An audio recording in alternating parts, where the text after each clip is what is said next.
Docteur Drahi, bonjour. Bonjour. J'ai le plaisir de vous accueillir sur ce plateau pour parler de cancer du sein, de dépistage du cancer du sein, parce que, en particulier, vous avez participé, en raison de votre intérêt, votre expertise dans ce domaine, à une session sur le dépistage du cancer du sein. Mais je vais d'abord vous laisser le temps de vous présenter. D'accord, moi je m'appelle Eric Drahi, je suis médecin généraliste et je suis membre du Collège de la médecine générale.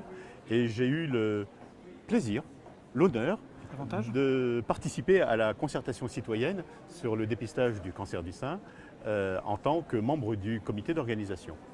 Et ça a été une expérience passionnante de démocratie sanitaire. C'est bien, on parle d'autres démocraties en ce moment. Est-ce que le cancer du sein, on a l'impression que, bon, dépistage organisé, on se dit, bon, qu'est-ce qu'on va faire de plus C'est une bonne question et c'est justement sur ça qu'on a travaillé parce que pour cette concertation citoyenne, une des questions était comment améliorer le dépistage du cancer du sein. Donc, tout d'abord, le dépistage du cancer du sein par mammographie dépiste des cancers du sein. C'est une bonne... On pourrait se dire, c'est une bonne nouvelle. Et c'est une excellente nouvelle. Mais le problème, c'est que parmi les cancers qu'on dépiste, il y a des cancers qui n'évolueraient pas et que l'on va être obligé de traiter parce qu'on ne sait pas comment ils vont évoluer. Et dans la proportion des cancers dépistés, selon les études, et les études ne sont pas toujours concordantes, il y aurait entre 3 et 15 surdiagnostics et surtraitements par cancer dépisté pour des femmes donc dont le cancer n'évoluerait pas, mais que l'on, comme on ne connaît pas l'évolution de ce cancer, que l'on traiterait avec Aucun tous les effets moyen secondaires. de le savoir. Alors, biopsie et autres en fait, il y a des cancers du sein. Mhm. En fait, il n'y a pas qu'un cancer du sein. Les cancers intracanalaires ont un moins bon pronostic que les autres, et vraisemblablement, ceux-là méritent incontestablement d'être dépistés. Quoique c'est peut-être les traitements qui améliorent la mortalité dans le cadre du dépistage. On dépiste, mais on traite. Et c'est le traitement qui a une efficacité, plus que le dépistage. Et on n'est pas sûr que pour les autres types de cancers, finalement, le dépistage en tant que tel améliore la survie, parce que les traitements sont efficaces. Donc ça crée une grande difficulté, en fait, aux médecins et pour les femmes de la concertation citoyenne, de se rendre compte que finalement, il n'y avait pas des certitudes et que lorsque l'on informe une femme sur le dépistage du cancer du sein, il faut l'informer aussi des avantages et des inconvénients du dépistage et des traitements. Et c'est elle qui est là, en tant que femme, pour prendre la décision de suivre un dépistage ou de ne pas le suivre. Et la femme est là, en tant que telle, etc. Et en face, qu'est-ce qu'on va faire ? En un mot, comment recentrer le diagnostic préventif ?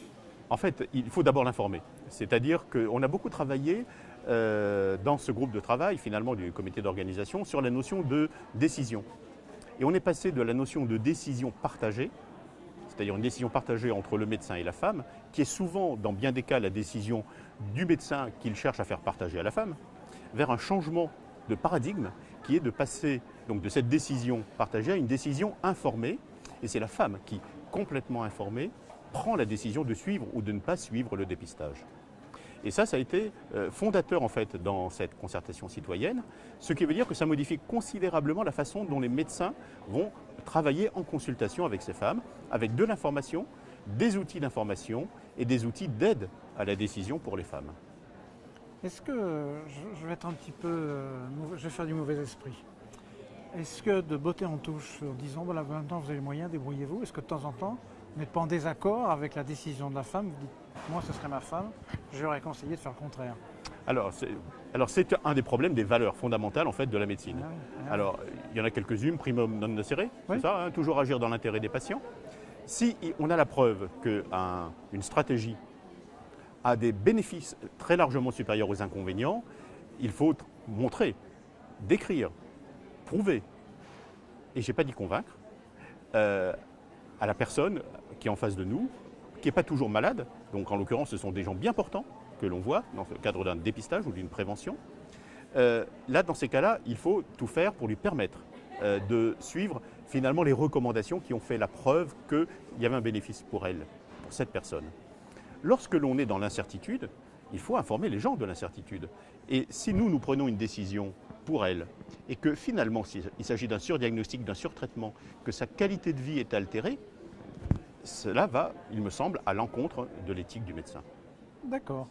Et est-ce que ce dépistage n'est pas finalement, bon, ce cancer est le plus fréquent, mais quand on met bout à bout toutes les maladies chroniques ou cancéreuses que peuvent avoir les femmes, on arrive quand même à un panel de choses qui sont peut-être aussi dépistables. Alors c'est une très bonne question, parce que quand on regarde les causes de mortalité en France, on se rend compte que les cancers sont la première cause de mortalité, suivie immédiatement par les maladies cardiovasculaires. Et dans les causes de maladies cardiovasculaires, il y a des préventions qui sont efficaces.